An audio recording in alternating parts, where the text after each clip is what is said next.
you know, Oh. live and recording. So I think that we're live here. Okay, so this is the second in the series of Ladies Who Lunch.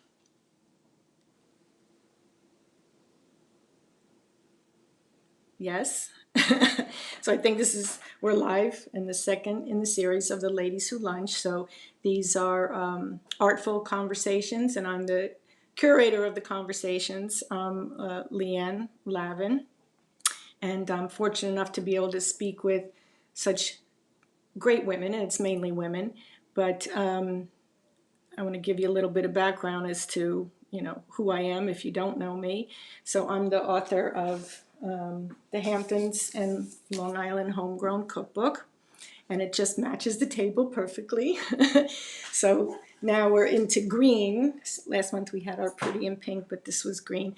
The Hamptons book is all about chefs and growers and artisans who inspire them. So I'm always about a lot of the inspiration that goes into creating our crafts. So I came at all of my work being inspired by the plants. So everything comes from the plants. When you think about it, is that the gardens and the food, the spirits and things that we drink. When you think about it, all of that comes from the food, from what we grow.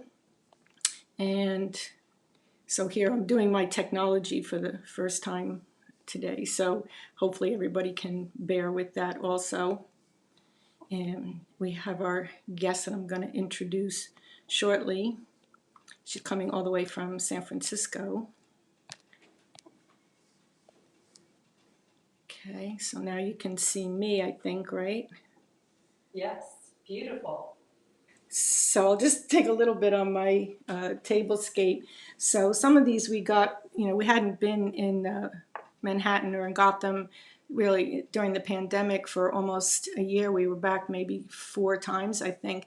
And we went in last week. We took a little staycation, so rather than being in Aruba. But I knew I wanted to do green, not so much for St. Patrick's Day, although that's coming up, but really just green. And it's a time for renewal and rebirth. And what better way to express that with the green? So we went into ABC Carpets and we saw a lot of their fun things. You can see some of these cute little glass vases and things that we got there. The rest of it is either from the garden or, cut flowers and things that we have.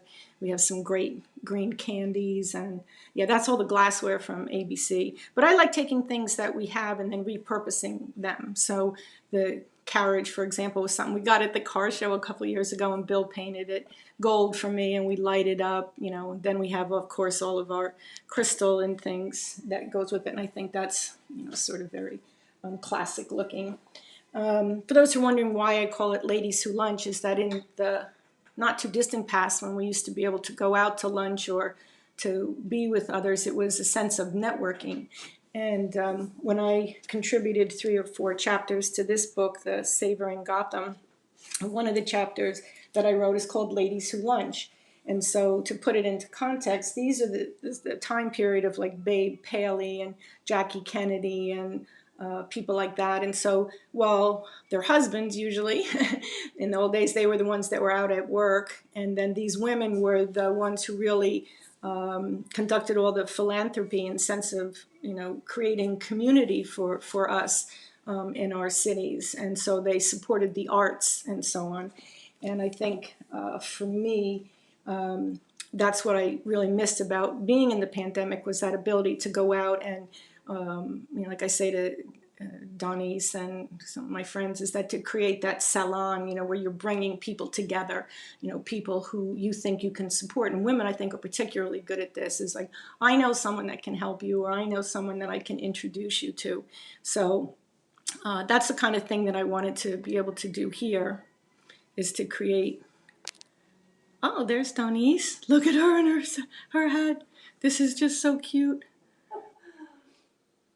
Let me see if I can bring us both in at the same time. Can you see? Yes. Perfect. So the first thing we want to do, I asked Doniece when we were talking about this, I'm going to read her bio in a second, but first we have to have a toast. So I said, you do drink, right? So she said, yes, I'm a champagne girl. So I'm going to, as they say, open the good stuff. So here we are. So, Doniece, you have to tell us a little bit about your table. Oh my gosh, yes. I don't have your talent or vision or deep connection to the garden, unfortunately. Although I do completely appreciate that. I'm looking at your table, thinking, "Oh my God, I wish it was there. It is just so I know. luscious." I wish you were here too. Yes, Cheers and to you. having the personal connection as well. But one of the things I do find myself gravitating to a lot, especially as we live in the Bay Area, are succulents. So there are succulents along the horizontal table scape, and then just adding in things that are very native to the Bay Area. So kind of a mix of colors, which is what I like, although I tend to be in the more neutrals with whites and greens myself in general. And my husband walked in, he said, "What are we having for dinner?" It's the ladies who lunch. Um, and for people who are looking at me on camera, but I'm looking at Doniece on my screen. And so Bill, my Marty Scorsese, as I call him here, I should call him Billy Scorsese, but he's doing the other camera angle. As we get better at this, as we go along, hopefully we'll have multiple camera angles. But, Doniece and I came from a little bit of a technology world, but she has since gone on, and I thought, how fantastic and I so wanted to have you on forever because I so admire your work. But the fact that March is International Women's Day was just on Monday, and I celebrated that a little bit on the blog and introduced you there and reflected back on the first guest, Tony, the interior designer. And this month is Women's History Month in New York. So what better time to celebrate women and their accomplishments? And I'll read a little bit, and then I want to comment on your radical hospitality. So I think that is just so apropos of all of this. But Doniece Sandoval inspired Lava May. So I'll have that in the notes and so on, so you can go if you don't know. But she's so famous already and been on everything from CNN to TED Talks. But she founded the Lava May organization in 2013, so she got a lot of success behind her already. And she founded it as a solution to the lack of showers and toilets available to her unhoused neighbors in San Francisco. The nonprofit Lava May started out with 2 retrofitted city buses and then grew and grew and grew. But it also sort of delivered on this concept that she had this philosophy of radical hospitality, which is delivering unexpected level of care based on her belief that opportunity unfolds when people are treated with dignity and that people everywhere rise to the level of respect that they deserve and receive. So I'm going to let you talk a little bit more about that during our little conversations here, but I want to toast you and to your success. Oh, thank you, Leanne. Thank you for Cheers, cheers. So, oh yes, and we have to like hold up our ladies who lunch forks. So I had these ready for them. Fork you and the rest of the good world, right? So, so tell us a little bit about how you got started. I mean, it brings tears to my eyes about the effort that you've put into this and the success that you've had. But so many people see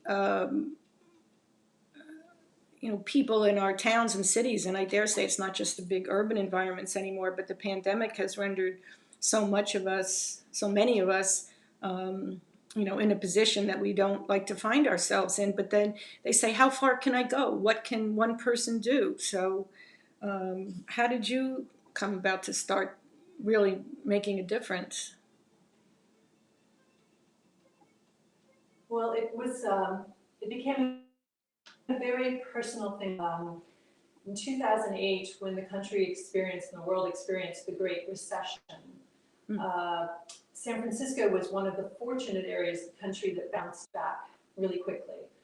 And as a result, the area that I was living in, which was known as the Western Addition, which was a very vibrant, beautiful neighborhood, very mixed race, and little by little, it became very desirable. It got renamed by real estate agents to be called NOPA, which is north of the Panhandle, which is the green space right before Golden Gate Park. And People started moving in, prices started going through the roof, rents became untenable, and people started getting pushed out. We had 3 neighbors, men we knew well, all gentlemen in their 80s, African American, all had served in the Vietnam War, who one by one over a period of years got evicted and took up residence in their cars, only to have those eventually repossessed. And we tried desperately to get them hooked up with services, and it was easy to get some services available to them, but housing is what they needed. And unfortunately, the wait list for housing was thousands deep. It still is. And so we heartbreakingly watched them, not watch, but experienced their passing away on the street. And that was utterly devastating to think about how people in our community, one of the most affluent cities in the world, couldn't get access to housing, especially when they're in their 80s and had been, really great community citizens before that. So I decided I wanted to do something to help. I was taking a bit of a break. My daughter Tamison was 5, and I was wanting to spend a little bit more time with her. So I started volunteering and donating to certain groups, and pretty quickly that didn't feel like enough. And one day I was in a cab that was shooting through the Tenderloin, which is the area of San Francisco that has the highest number of people who live on the street. And the cabbie literally leaned over his shoulder and said to me, "Welcome to the land of broken dreams." And his words were so jarring that I don't know what I was doing, but I just stopped in my truck and I looked out the window. And I think for the first time, Leanne, really saw people despite having been through the Tenderloin hundreds of times. Right. And my first thought after looking that not a single one of them when they were little ever dreamed of growing up to live on the street. Exactly. And I have goose pimples just thinking about that's somebody's brother, father, sister. right, exactly. And so I knew I wanted to do something then that would really make a profound difference. I knew they needed housing. I didn't know anything about how to make housing possible in a crazy market like San Francisco, but I'm an ideas person. So I thought if I keep my eyes open, surely I'll see a need that's not being met or a way to meet one better. And over time, I learned that there were 16 shower stalls and about as many toilets for the 7,000 plus officially unhoused people in San Francisco, right? I just thought, oh my God, that's a problem you have somewhere else, not a city like San Francisco.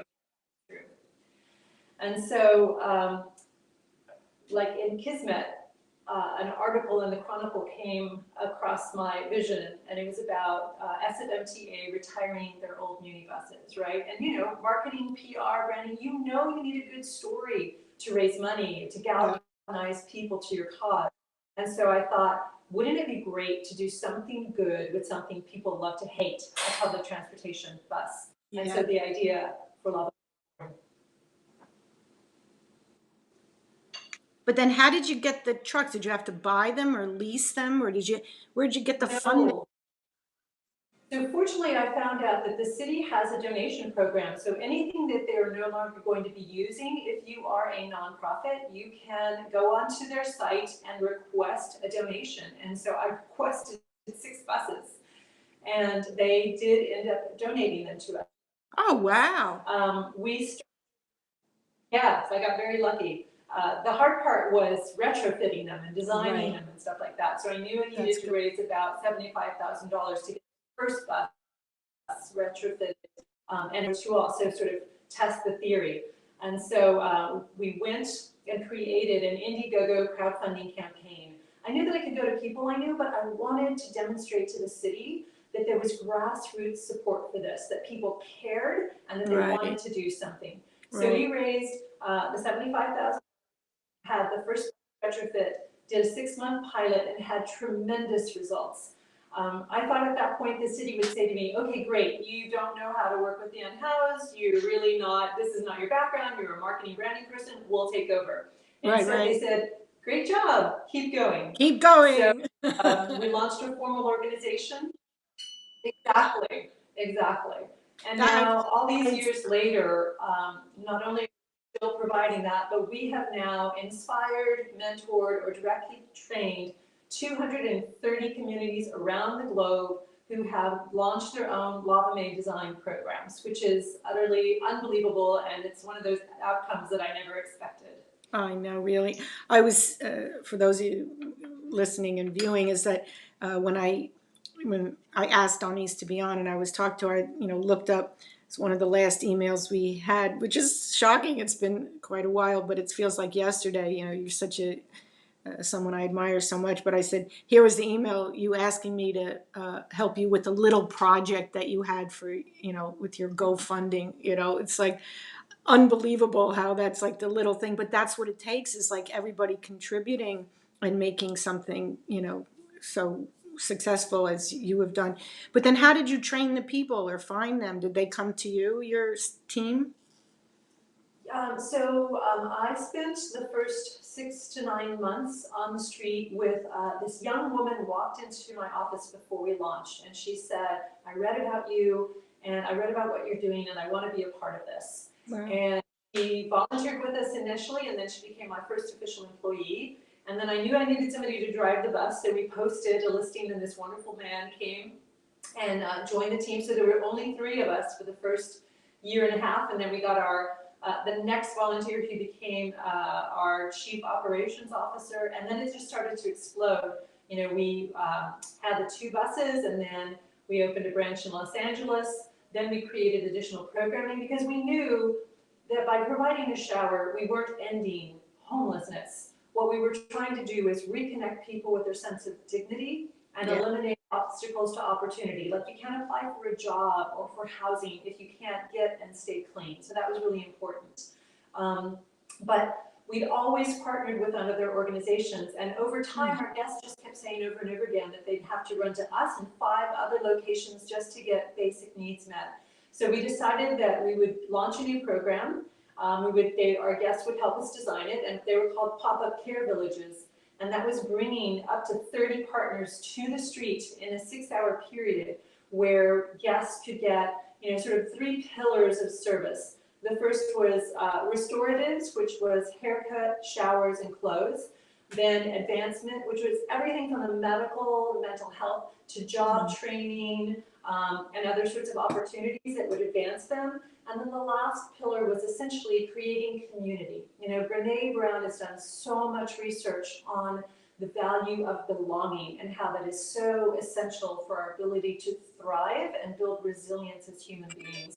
And so when you think about people who are unhoused, they are the outcasts in our society. We all want to believe they come from somewhere else, not from where we are, and yet research shows that the vast majority of them lived in the area, worked in the area long before they became unhoused. So they are literally our neighbors. So by creating community, we just created these events that were beautiful and festive, and people felt connected, and the energy and the love and everything was so beautiful, but it was really valuable because people were getting critical services to their ability to move forward. So I think in September 2019, we surpassed our impact goal. Our goal was by 2020 to serve 30,000 unhoused Californians. We met that goal 16 months ahead of schedule in September of 2019. And so we made a critical decision when we started thinking about what Lava Mae 2.0 would be, was that, yes, we wanted to continue to provide the direct service, but the number of communities reaching out to us for help, asking them to train them how to do what we do, was exploding.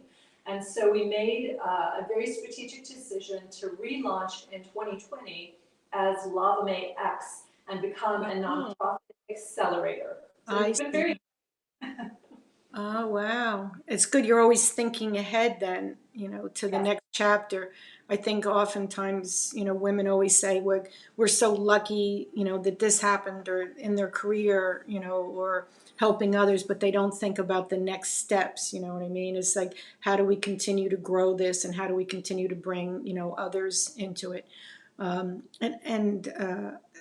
So I applaud you for that. But I also wanted you to tell the story because we actually brought to tears, but when I said, some people don't know when to reach out their hand. And like you say, we often demonize the others. It's like, well, that happened to them, or they're not one of us, or, it sort of allows us to put the blinders on because people are so overwhelmed by everything.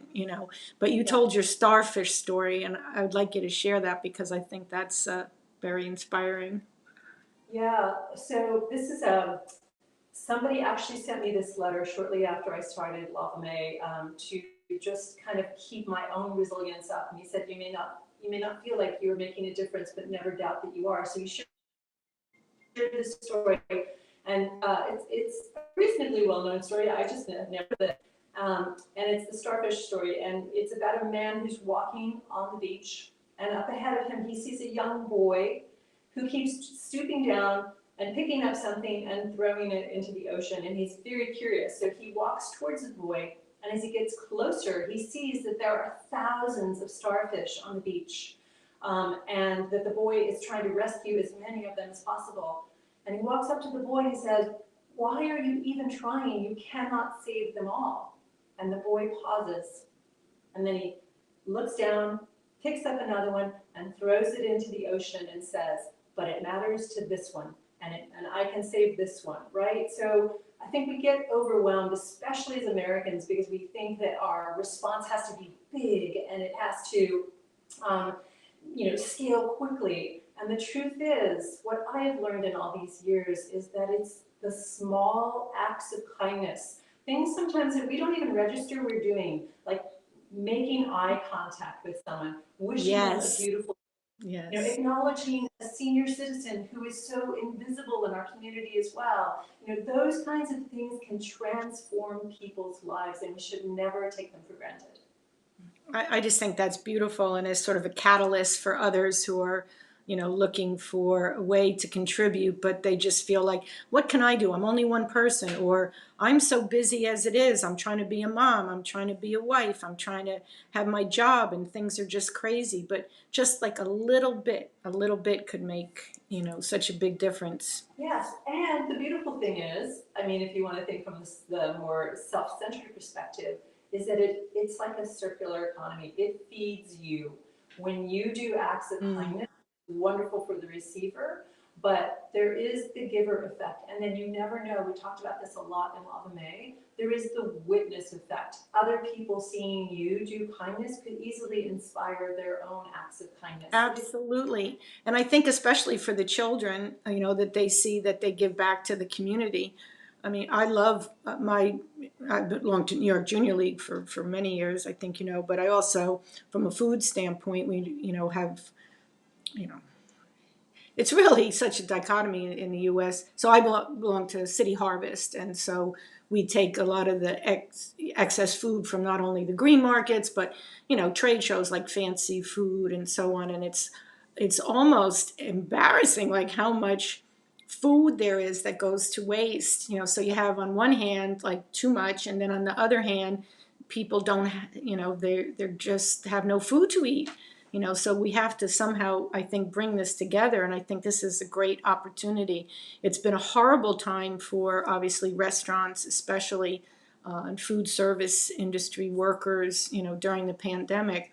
But I think there's going to be a new way. I think that, just like when we went out before the pandemic, and one of the things that I believe in with networking is that ideas have agency. And so when we have ideas, like you had an idea for Lava May, but you put it out there and then you find a way to make it work. You're solutions oriented, and of course you have a big heart, so you're helping the community. But I think that's one of the things that we miss by being out and about, with each other, is that we don't have that opportunity to spark ideas, to give those ideas agency. So that's one of the things I'm hoping also with the ladies who lunch and our talks, is that it can inspire people to start to think and network and give life to some of their ideas. absolutely. Because a lot of great things have been happening. I mean, the pandemic has obviously been devastating in so many ways. Countless lives needlessly lost because our response was so bad. But there are a lot of people who've really rallied and done amazing things to take care of their neighbors, to think larger about the broader community, to sort of solve problems. And I think, you know, programs like yours on platforms allow people to tap into Yeah. and see what other people are doing exactly. And I think rather than be daunted or rather than judge yourself saying, oh, but I'm not doing anything, that you can do something every moment of your life, right? Just even a smile. In my TED Talk, one of the things I talk about is seeing a woman on the street and just saying hello to her, and she's utterly surprised because nobody's acknowledged her in a week. And she looks up and basically says that, and she's got tears in her eyes, and all I did was say hello. And what I did was I made her be seen, right? No longer invisible and have value. So, like I said, it is those tiny milliseconds of generosity that can transform the world. Yeah. No true words are spoken, Doniece. It's like in your heart, you can just feel it. That's the magic, you know. And I think there's people, I've often said this to Bill, is that some people are just old souls, like they know, they get it, they've been around, and that's certainly you, is that you know you've been there, you know, so they see through. So, oh, I'm going to shake up a little something right here, so you don't have it, but it's, oh, first I'll show you, it's from my Art of the Garnish book. So you see a running theme. I love green, not only for that, but this is my take on a grasshopper. Mm. So this is like a real ladies who lunch kind of thing, but I called it Verdant Green Jangala, and in Sanskrit, the Jangala means jungle. So it's got like a minty, you know, fresh flavor to it. So it's Yeah. got cream de mint, cream de cocoa, some cream. And then I've been very lucky, but the people from Flavor Fields out in Long Island. So I was going to buy these things, and I didn't really know that they were in my book already. See, my phone's ringing. People. What's your recipe right away? It's, yeah, right. They want to know about it right away, right? But look how pretty this is. Bill, come around this. Oh yeah, those are he's showing you the flowers they sent. They packed them in like these little silver jackets and kept them fresh and clean. So there's like 4 or 5 different ones. I put it on the Instagram. Oh, Just a little wow. while ago, but look, it's so pretty. But this little viola has a minty flavor to it, which is fantastic. So these are what I call the garden to glass garnishes. I don't know if you can see it in there, which is so pretty. But all right, so here's my lightning round, Donnie. So um, do you have a favorite drink? Um, yeah, I'd have to say it's a very dry, dirty martini. Oh, really? I love that. I wouldn't have guessed that about you, but I love it. I'm a martini girl too. And my Duchess martinis in the Garnish book, but that's my go-to cocktail forever. So just clean and crisp and Yes, with oh, the this right vodka. My favorite right now is Chopin. I love Chopin too, but I love good. I think Chopin is a potato vodka, is it? I think so. For some Yes, it is. it is. See, for some reason I just like potato vodka better than, but you know, it's okay. And then there's the whole should it be gin, should it be potato? But I like potato vodka ones. What is your sort of favorite or go-to restaurant from the old days? Oh my gosh. Well, in Oakland, I would say that there is, so I live in Montclair, which is in the hills of Oakland, and there's a lovely little French restaurant called Pearl. It's a wine bar and wonderful California French restaurant that we go to quite often. Oh. Um, yeah, it's very sweet, and so they're reopening soon, so I can't wait. Oh, that's so great. I'd love to hear that. We had, like I said, our little staycation in Manhattan. We went to the apartment for the first time in eons, and we hadn't been out to a meal in maybe once or twice, Bill, in over a year. And then we went 3 times in 1.5 days. Because we could eat outside. They had the heaters, you know, up so you can Yes. be outside to have that. Um, so that was exciting. But you're a great art enthusiast and aficionado. So I have to ask you: do you have a go-to favorite museum or artist? Oh my gosh, I don't think that I could name a single artist that I absolutely love above all.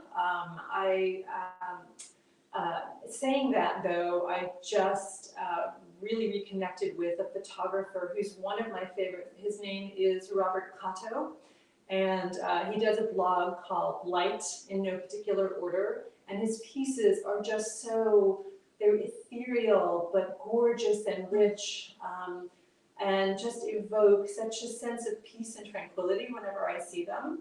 The piece behind me is by Sandow Burke, who I also love. Smart guy, just like tackles big issues and ideas, and is a surfer and writes for Surf Magazine and Oh, really? the editor. So I love Wait, that. say his name again because I was going to ask you about that beautiful piece.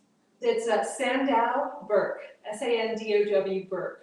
Okay, I'll have to do a shout out for him, to support the artists. Really, my brother's a musician, so artists, anyone that's had, public displays of their craft, they really, have been a struggle for the last year. So I love to be able to support these kind of artists. That's really beautiful. Absolutely. Um, yeah, and it's. I think it's one of the things that's so amazing about what you're doing is that you're sharing beauty with Oh, people and trying to inspire people. Mine is a much more modest attempt, but you inspired me, right? And there's something about engaging with all of our senses, I think, to feel fully alive and to find kind of a, it's a salve to the detriment that the pandemic has been on our mental health. So thank you for bringing that into the world. oh, thank you for saying that. Initially, even my tablescapes, and I love doing them, for different holidays and seasons. And at first I was like, well, what does it matter? I mean, nobody's going to be here. But then I thought, you know what? I like doing it, and I love doing it for Bill and for my mother, and, it's sort of an art. But, since you're eating at home even more, why not celebrate that kind of luxury and intimacy, that you can have. And so, using things that you have, you can layer it in, build up, but try to make everyone's life as elegant as possible and have as much dignity as possible. And so I know we're coming to the end of our time together, but I just can't, thank you enough for what you've done. Bill is telling me something. I will. He's saying put her website up because I didn't put up, but I will put it up after so you can see the Lava May and be able to, work directly and give donations or anything that Doniece has, just give it to her. That's what I have to say. But what's your favorite holiday? Do you have a favorite holiday or season? Oh, I think it's probably Christmas. Good. For me, it was always growing up a huge extended family event. And so I just have the warmest memories of the smells in my grandmother's kitchen and my uncles arriving. There would be multiple meals, there was Yes. started in the Latino culture, there's the midnight mass with tamales and everything, and then you wake up in the morning and they're starting to make all of the roast turkey and the cornbread dressing because it's a big southern thing and everything else, and then by the time dessert rolls around, you're really starting to visit other family members. My grandmother lived in a small historic town in Texas, and so we would go house to house and have like dessert 5 times. And as a kid, oh my gosh, that was heaven. Oh, that sounds so beautiful. So I love the cultural tradition. So I hope, going forward that we can bring more of that in also because the diversity, I think, and how we celebrate things is just makes it so fantastic. So I'm going to go with cheers to you, and then there'll be the follow up from the blog with all like details and things like that. So I hope this works. I'll say again from a technology standpoint. So cheers to you and your great work, Doniece. God bless. Oh, I love you. I love you. I love you. thank you, Leanne. Love right back to you. Cheers. Be well.